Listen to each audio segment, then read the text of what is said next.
없으면 논쟁할 뿐이다. 오늘 여러분들과 함께 말씀을 나눌 제목입니다. 자, 오늘 본문의 말씀을 보면요, 겉에서 딱 볼 때는요 뭔가 멋진 장면처럼 보입니다. 왜냐하면 오늘 예수님과 예수님의 제자들이 이제 변화산에서 기도하고 딱 내려왔는데 엄청나게 많은 사람들이 있는 거예요. 여러분 그렇잖아요. 우리도 어제 교회 오셨을 때 막 의자를 막 옆에다 다시 놔야 되고 막 얼굴이 안 보이고 어저께 어떤 새신자분이 요 기둥 뒤에 앉으셨어요. 그래서 사실은 그렇잖아요. 이 얼굴과 얼굴이 눈과 눈을 마주쳐야 되는데, 야, 근데 이 새신자분이 청년이니까 얼마나 센스가 있는지 본인이 안 보이는 척 이렇게 하면 목사님이 앞으로 불러낼 것 같더래요. 네, 앞자리가 비어있어요. 그래서 본인도 저리 갈까 말까 하다가 아예 쑥스러워서 그냥 기둥 뒤에 앉았는데, 본인이 이렇게 목사님을 보면 목사님이 골려 오라는 것 같더래요. 그래서 본인이 끝까지 거기 있는데 그래도 잘 들렸다고 얘기하더랍니다. 여러분, 많은 사람들이 오니까 우리의 마음 가운데 흡족함이 있는 것처럼 여겨질 수 있습니다. 근데 여러분 다 그랬을까요? 아니에요. 여러분, 어저께 이곳에 있는 사람들이 만약에 그냥 왔던 사람은 우리는 흡족함이 없어요. 근데 왜 어저께 우리가 기쁠 수밖에 없었느냐 하면 이분들에게 그리스도의 복음이 전해지는 과정이라는 사실을 우리가 믿었기 때문이라는 거예요. 여러분, 오늘 본문에는요, 우리가 엄청 많으니까 사람이 굉장히 많은 것처럼 보여요. 아마 베드로는 그럴 생각했을까? 와, 왜 그 상에 많이 모였을까? 근데 가까이 다가가니까 그들이 뭐하고 있습니까? 논쟁하고 있었다고 그럽니다. 오늘 우리 성경에는 변론이다 이렇게 표현하고 있지만 사실 원어적인 표현을 볼 때는 논쟁이 훨씬 더 맞습니다. 예를 들어서 서기관들이나 바리새인들이 예수님에게 와서 막 질문하고 논쟁하고 그랬던 것처럼 똑같은 상황이 오늘 발생되고 있는 겁니다. 큰 무리가 있는데 그 큰 무리가 와서 뭐하고 있냐면 논쟁하고 있었다는 거죠.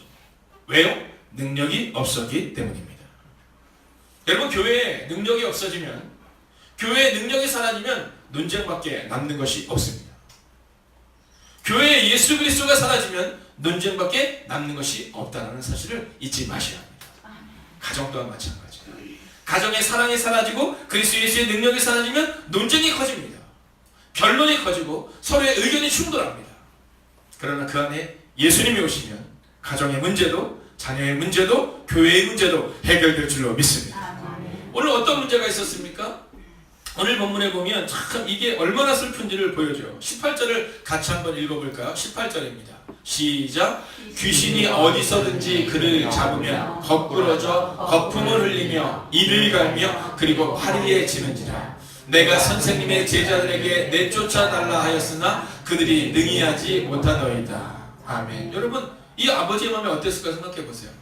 제 중학교 친구가 어저께 제가 간질이었다고 말씀을 드렸습니다. 근데 이 친구가 방학이 끝나고 안 왔어요.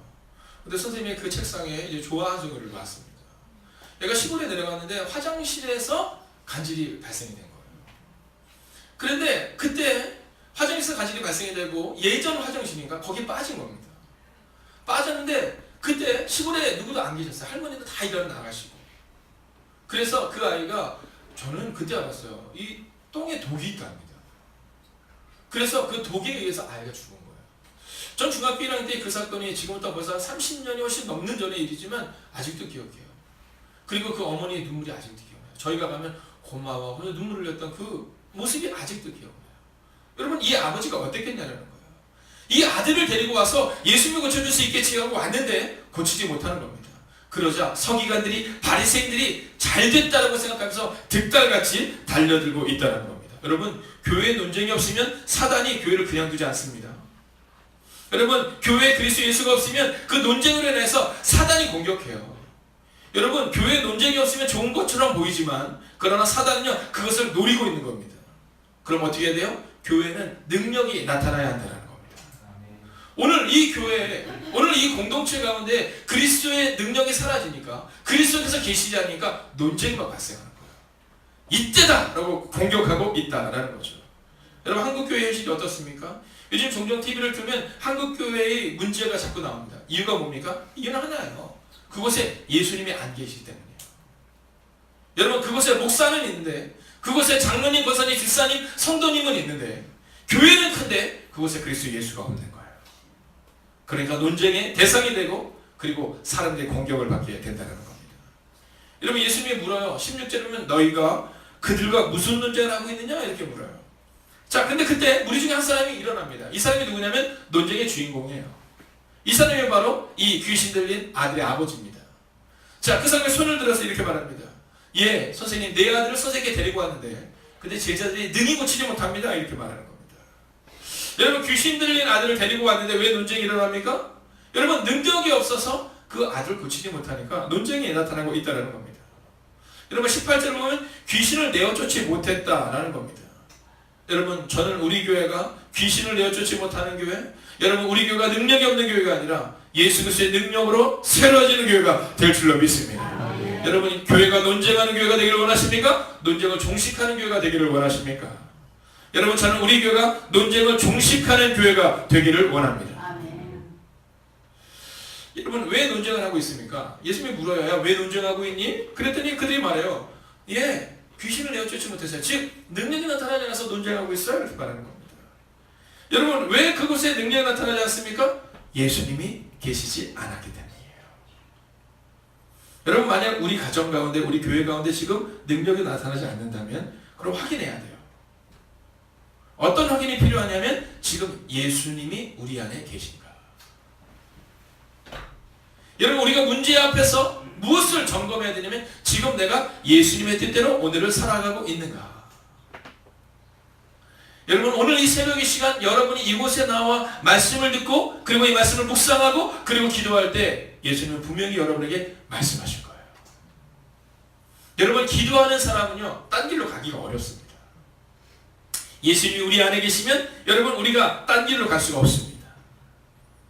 왜냐하면 예수님이 우리의 삶을 이끌어 가시고 예수님이 우리의 삶을 주장하시기 때문이라는 거예요. 여러분, 예수님을 가슴에 모시십시오.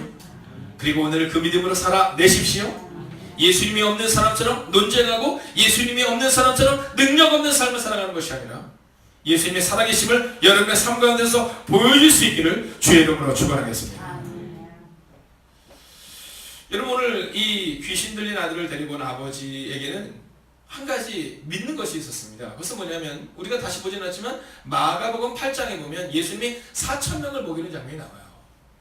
여러분, 4,000명이 우리가 알고 있는 오병이어와 함께 이 4,000명을 먹이는 놀라운 사건, 5,000명을 먹이는 사건과 4,000명을 먹이는 사건이 나오는데 여러분, 그 4,000명이 먹고 나서 소문을 냈을까요? 냈을까요? 얼마나 냈겠습니까?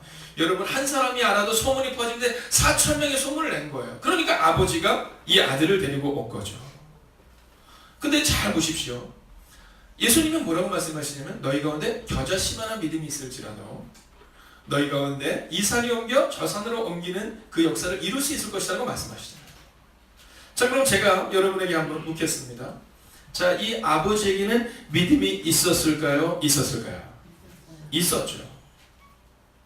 여러분, 제가 얼마 전에 저희 목사님들께 설교 크리틱을 할 때 한 분이 매일 질문을 하시더라고요. 매일 질문을 하세요. 그래서 제가 그분한테 그랬어요. 목사님, 질문 너무 많이 하지 마세요. 그리고 질문을 하면 yes or no에 대한 질문을 좀 해주세요.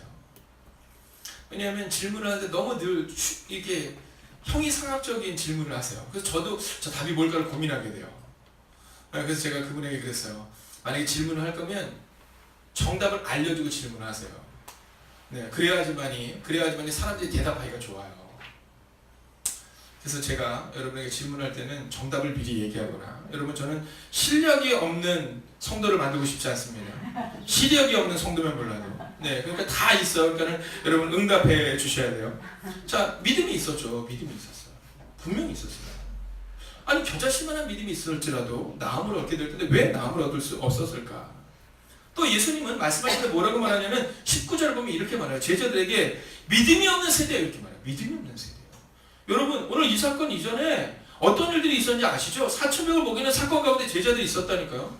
여러분, 제자들이 병 고침의 은사도 그들이 경험했다니까. 근데 왜 그들이 믿음이 없는 세대야라는 소리를 듣게 되었을까요? 여러분, 예수님이 뭐라고 말씀하시냐면 믿음이 없는 세대야라고 말씀하는데 막 부드럽게 아이고 왜 믿음이 없니? 이렇게 얘기하는 이런 분위기가 아닙니다. 원어적인 표현을 보면 강하게 질책하고 싶어요. 뭐하고 있니? 이러는 거예요. 뭐하고 있니? 여러분, 새신자들이 교회 늦게 오면요. 새신자들이 교회 늦게 오면 그러려니 하는 겁니다. 여러분, 새신자들이 수입이 안 오는데 뭐 거기에 대해서 막 얘기할 수 없잖아요. 근데 장로님이 만약에 새벽 기도를 안 오신다. 뭐 예를 들어서 주일 예배를 권사님이 매일 빠지신다. 그럼 우리가 참을 수 없이 그분에게 정말 간절한 마음으로 얘기했을 때 오늘 예수님이 그러신 거예요. 믿음이 없는 세대요. 제자들아, 내가 언제까지 너희를 참아야 되겠냐. 그리고 또 중요한 말씀은 내가 언제까지 너희와 함께 있겠느냐. 왜냐하면 예수님의 사역은 뭐예요? 십자가에서 죽으시고 부활하시고 하늘로 올라가시는 거거든요. 그러니까 내가 없어도 예수님이 안 계셔도 너희의 삶 가운데 변화가 나타나야 되는데 언제까지 너희가 이렇게 하려느냐 이렇게 질문하고 있는 거예요. 근데 그 아버지에게도 믿음이 있었는데 제자들과 믿음이 있었는데 능력이 나타나지 않았다는 겁니다. 아버지도 믿음을 가지고 분명히 나왔고 제자들도 믿음이 있었던 사람인데 능력이 나타나지 않았다는 거죠. 그 이유는 아버지에게도 제자들에게도 진짜 믿음이 없었다는 겁니다. 여러분, 좋은 게 좋은 것이 아니라 바른 것이 좋다는 것을 말씀해 주실 수 있어야 합니다. 목사가 목회를 시작할 때 마음을 정하거든요. 내가 좋은 게 좋은 거더라 그냥 다 토닥이면서 갈 것인가? 아니면 바른 것이 좋은 것이라고 분명히 가르쳐야 하는가? 여러분, 예수님이 이 제자들을 얼마나 사랑하셨겠어요? 그런데 예수님이 질책하십니다. 언제까지 내가 너희를 참겠느냐? 자, 그럼 왜 어떤 믿음이었길래 그랬을까? 여러분 궁금하지 않으세요? 오늘 제자들과 이 아버지의 믿음을 오늘 18절에서 귀한 힌트를 주고 있습니다. 자, 18절을 보면 이렇게 말해요. 귀신이 어디서든지 그를 잡으면 거꾸러져 거품을 흘리며 이를 가며 그리고 파리해지는지라. 자, 그 다음 한번 읽어볼까요? 시작. 내가 선생님의 제자들에게 내쫓아달라 하였으나 그들이 능히 하지 못하더이다. 아멘. 자, 예수님을 뭐라고 불러요? 선생님이라고 부르는 겁니다. 선생님이라고. 여러분, 여러분에게 예수님은 어떤 분이십니까? 오늘 예수님이 내 삶을 바꿀 수 있을 것이라는 믿음으로 나왔는데, 그러나 정말로 예수님은 여러분에게 구원자이십니까? 아니면 선생님이십니까? 우리가 사람들에게 예수님을 선포하고 예수님을 소개할 때 여러분 선생님으로 소개하십니까? 아니면 내 인생을 바꾸신 구원자 그리스도 예수로 선포하고 계십니까? 우리가 모여있어도 선생님을 모시고 있다면 결코 능력이 나타날 수 없습니다.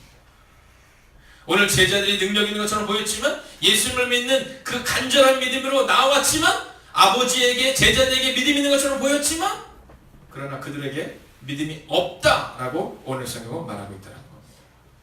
사랑하시는 여러분, 홍해 앞에서 마라의 쓴물 앞에서 이스라엘 백성들은 논쟁합니다. 우리는 다 망하게 되었다. 근데 그때 단 한 사람 모세가 이렇게 말하죠. 너희는 가만히 있어 주가 하나님 됨을 알지어다. 아멘. 오늘 예수님이 말씀하세요. 제자들에게 그 아버지에게 할 수 있거든이 아니라 나는 선생이 아니라 나는 구원자 예수 그리스도시니 나를 믿을 때 너희의 삶 안에 변화가 나타날 수 있다라고 말합니다. 오늘 이 새벽의 시간 이제 일주일의 삶을 여러분은 무엇을 붙들고 가시겠습니까? 하나님 안에서 우리가 무엇이든 할 수 있다는 그 믿음의 간절한 고백을 가지고 이번 한 주간을 믿음으로 살아내십시오. 만약 주님이 계시지 않으면 우리는 할 수 없지만 무리가 많이 있다 하더라도 할 수 없지만 그 안에 예수님 단 한 분이 등장하시자 놀라운 능력이 나타났던 것처럼 이번 한 주간도 주님께 승리하는 여러분이 되시기를 주의 이름으로 축원하겠습니다. 기도하겠습니다.